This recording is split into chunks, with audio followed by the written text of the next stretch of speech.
Bienvenidos a El Círculo del Crecimiento, el podcast en el que exploraremos temas relacionados con el crecimiento personal, la psicología y la espiritualidad.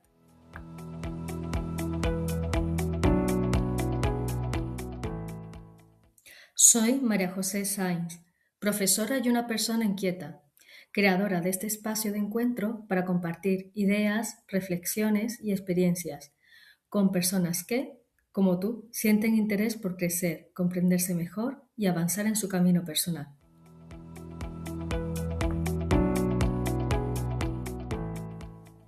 Hoy quiero hablaros de los primeros libros de crecimiento personal con los que comencé mi camino de autodescubrimiento y sanación. He elegido este tema porque hace poco comencé a hacer un repaso mental de los libros que han pasado por mi vida, que me han aportado algo. Y he llegado a la conclusión de que no existen ni libros buenos ni libros malos de crecimiento personal. Existe lo que hacemos con ellos. Simplemente con que solo exista una idea que te hayan aportado y que te haya servido o hayas podido poner en práctica en tu vida, ya hace que ese libro haya merecido la pena. Es posible que algunos de estos libros lleguen en un momento en tu vida en la cual no cuentes con la suficiente madurez o experiencia para entender de lo que te están hablando. Pero no hay que desanimarse. Siempre se pueden revisionar estos libros y ver qué te pueden aportar.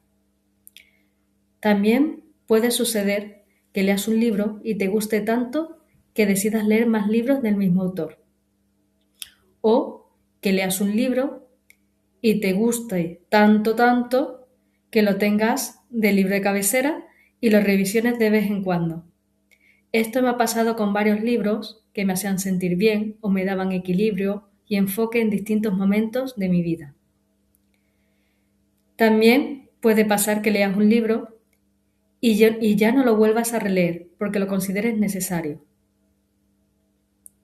No hay una fórmula exacta con la cual podemos trabajar con los libros. En este episodio os quiero hablar de 4 libros, los cuales estuvieron en mi comienzo de mi crecimiento personal o búsqueda interior, que por un motivo u otro aparecieron en mi vida en situaciones y contextos diferentes. Y cada uno de ellos fueron como miguitas de pan en el camino, para reencontrarme conmigo misma y cambiar mi forma de pensar y ver las cosas.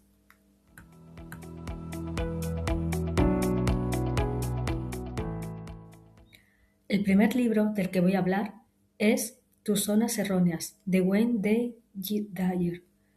Este libro es un clásico de los libros de autoayuda y llegó a mis manos porque alguien me lo recomendó y me lo prestó cuando yo tenía 16 años y estaba estudiando primero de bachillerato. Por aquella época me conocía muy poco, tenía una autoestima muy baja y por supuesto no me sentía bien conmigo misma. Había sufrido bullying en mi centro de estudio anterior. Fui expulsada de mi grupo de amigas del recreo y encima tanto mi padre como mi madre habían sufrido un infarto el año anterior. A todo esto me pregunto si alguien ha tenido una adolescencia más o menos fácil. Yo todavía no lo he encontrado. Bueno, pero retomo mi historia. Tuve la suerte de que cambié de mi colegio concertado en uno de los barrios con mayor fama de pijo de Sevilla, un barrio en el que hay remedio para todo, a ir a un instituto de al lado de mi casa en Triana. En el nuevo instituto se presentaron nuevos retos, por supuesto, pero ya no tenía que verle las caras a unas cuantas personas, lo cual fue un respiro. Allí hice un pequeño grupo de amigas nuevas. Había una de ellas con la que me reía mucho porque era un poco histriónica y diferente. Era librepensadora y había leído muchos libros. En mi necesidad de expresarme y entre las confidencias que nos hacíamos entre nosotras, le llegué a contar que no me sentía bien conmigo misma. Y ella me habló de un libro que había leído su madre, Tus zonas erróneas, de Dyer. La idea principal de este libro es la de responsabilizarse de la propia vida. Habla de la culpa, del miedo, de la necesidad de aprobación y el autosabotaje. Si os soy sincera, no llegué a entender muy bien el libro y me pareció un poco difícil de entender y de poner en práctica en mi vida, lo cual me lleva a pensar que hay libros para distintas edades o grados de madurez. Tal vez me lo vuelva a leer este verano, ahora que soy una mujer mucho más experimentada en la vida.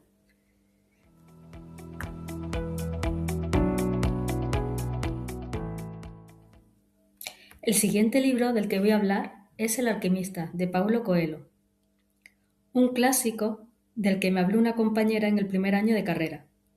Esta compañera de estudio, al pasar por la tienda de una amiga suya de muebles de la India, me contó que su amiga se quejaba de que no le entraban clientes y que pensaba que era por la energía que transmitía la tienda y que a ella esto le había hecho pensar más en las señales que te da la vida, la energía, etc.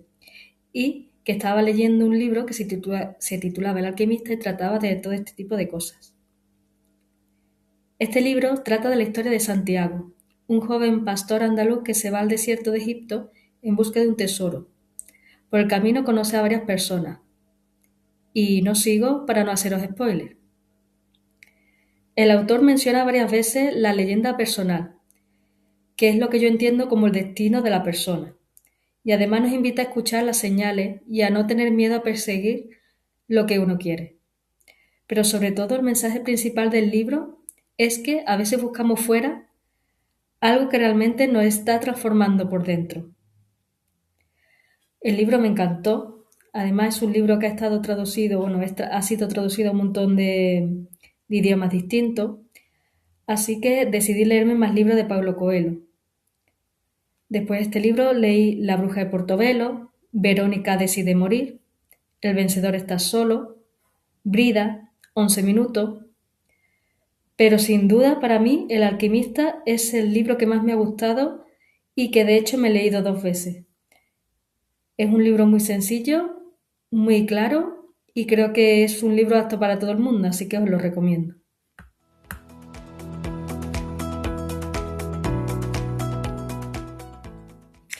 Después, cuando ya había terminado la carrera y tenía que buscar trabajo, llegó a mis manos un artículo en el periódico que me resultó muy inspirador. Este artículo se titulaba Los ganadores siempre tienen un plan y si no, lo inventan. La columnista era la escritora y coach Rosetta Forner y se basaba en su libro Pídeme la luna.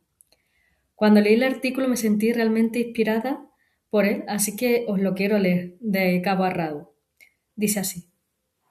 Los ganadores siempre tienen un plan, mientras que los perdedores siempre tienen una excusa. Que si el tiempo, que si la crisis, que si la edad. Miles de razones para no confrontar la revisión de aquello que no funciona y no asumir nuevos retos. Independientemente de los matices de cada uno, lo fundamental es afrontar la vida con mentalidad ganadora, aunque eso no signifique que estemos exentos de problemas. Una actitud ganadora no exime de tormentas, pero sí garantiza que el espíritu con el que se afronta el vivir cada nuevo día está dispuesto a luchar y a no dejarse avasallar ni vencer por las circunstancias que nos plantean. Una mentalidad ganadora se centra en idear, hallar soluciones, diversifica el riesgo y nunca pongas todos los huevos en la misma cesta. Los ganadores siempre tienen un plan para ir en busca de la creatividad, la valentía, el coraje y la determinación. Por eso te invito a imaginar la realidad de otra manera. Imagina que todos fuésemos seres humanos en vez de la tan manida clasificación típica tópica, hombres versus mujeres. Somos seres con alma. Todos estamos dotados de múltiples y variados dones, talentos y capacidades con los cuales podemos alcanzar cualquier meta que nos propongamos. Desde niños nos hubiesen dicho que podemos lograr todo aquello que nos propongamos. Nadie te hubiese llenado la mente con ideas demoledoras de la estima, aniquiladoras de la voluntad y envenenadoras de la disposición. Te hubiesen posibilitado creer que si quieres hallarás la manera de poder. Siempre te hubiesen hablado bien de ti y que a su vez solo hubieses escuchado a los demás hablar bien de sí mismo.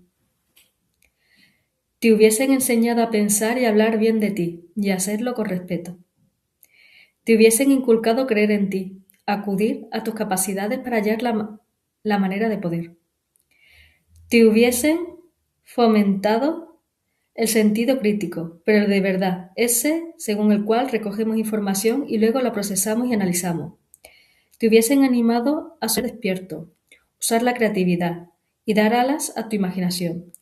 Te hubiesen permitido usar la magia interior que llevas en las alforjas de nuestra alma. Te hubiesen ayudado a recordar que vienes preparado para enfrentarte con todo desafío. Te hubiesen enseñado a usar el humor para relajarte y reencuadrar las situaciones. Nunca te rindas. En vez de hacerlo, tómate los fracasos como información y desde ello dedícate a elaborar planes C. Cree en tus sueños, confía en tus capacidades. Has oídos sordos a todos aquellos que te dirán, es difícil, no puedes, no debes, no lo lograrás, no tienes talento, no es momento, hay otros mejores.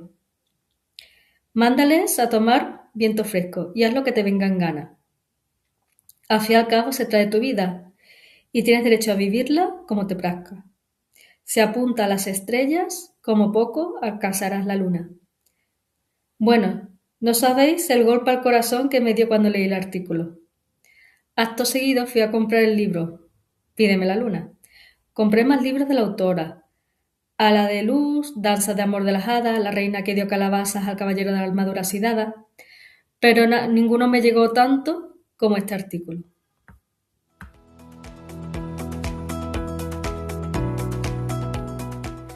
El siguiente libro va de la mano del último libro mencionado, porque claro, un libro que se titula La reina que dio calabazas al caballero de la armadura oxidada te hace preguntar, ¿y quién era ese caballero de la armadura oxidada? Pues el caballero de la armadura oxidada es un libro del autor Robert Fisher, libro que por supuesto me leí en aquella época, ya que hablaba de un caballero que tenía una armadura que estaba tan oxidada que no se la podía quitar. ¿Y cuál es la metáfora de esta armadura oxidada? Pues simplemente nos hablaba de la vulnerabilidad que muchas veces nos negamos a mostrar ante otras personas, lo cual nos impide conocernos a nosotros mismos para poder ser capaces de dar y recibir amor. Por supuesto, este libro habla la historia de este caballero. Este caballero tenía problemas con su mujer, con sus hijos, y hasta que no consiguió quitarse la armadura, no solucionó sus problemas. Es un libro que os aconsejo si un día te sientes que no te amas, debes leer este libro.